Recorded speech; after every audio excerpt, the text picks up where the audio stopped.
Olá a todas, a todos. Olá, Brenda. Olá, Raul, convidados. Muito obrigada, né? Primeiro agradecer o convite para estar aqui hoje num dia tão importante, né? Para nós da classe trabalhadora internacional, porque hoje é um dia de luta importante, né? De ser lembrado, reivindicado e também celebrado, né? Infelizmente no Brasil a gente tem bem pouco que celebrar, né? A não ser a recuperação desse novo projeto, né, democrático no país, mas o pouco que celebrar diz respeito a esses últimos 6 anos, né, praticamente, de ataque ininterrupto, né, às nossas condições de vida e, sobretudo, aos direitos conquistados da classe trabalhadora, né? A classe trabalhadora no Brasil se viu diante de questões muito complicadas, sobretudo nós mulheres, né? E sobretudo nós mulheres negras. Para ter uma ideia, nós mulheres somos 44% da força de trabalho brasileira, mas somos 55% das pessoas desempregadas hoje, né?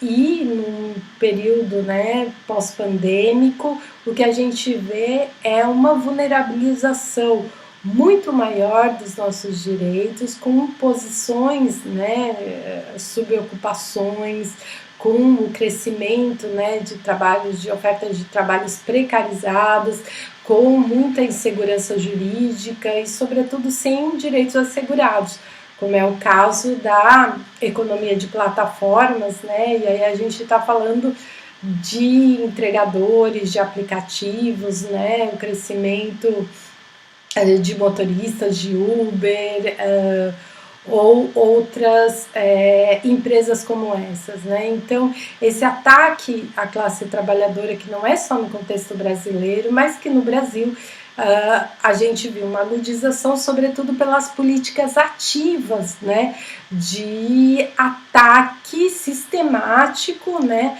à previdência, aos direitos, né, além dos direitos previdenciários, aos direitos já conquistados, né, da classe trabalhadora. Mas hoje eu queria falar com vocês e chamar a atenção, sobretudo, para a situação das mulheres negras, né, a nossa situação no mercado de trabalho, que já era, né, de vulnerabilidade e de subocupações e também, né, em termos de desemprego, de desalentamento muito maior antes da pandemia, mas que foram extremamente agravadas com a pandemia e que ainda não voltaram ao período pré-pandêmico, né?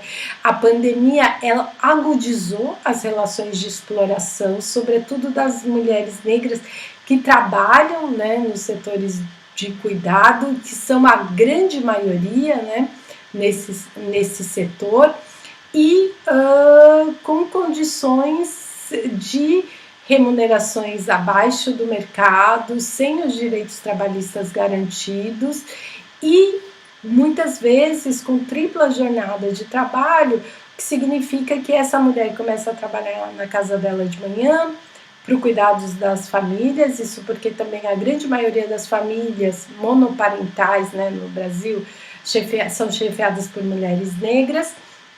E essa jornada então continua muitas vezes, né, numa casa de uma família branca e termina já altas horas da noite, quando ela retorna à casa e tem que alimentar os filhos, etc. Né?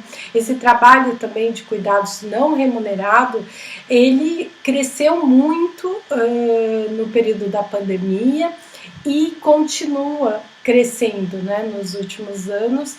Então, para a gente ter uma ideia, com dados da pesquisa de domicílios, né, do IBGE de março de 2023, hoje as mulheres negras no Brasil, elas continuam recebendo em média 72,2% do que um homem branco.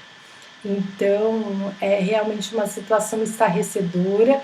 A grande maioria das mulheres, né, sejam as desempregadas, então, de 5,3 milhões de desempregadas, 3,4 milhões são mulheres negras,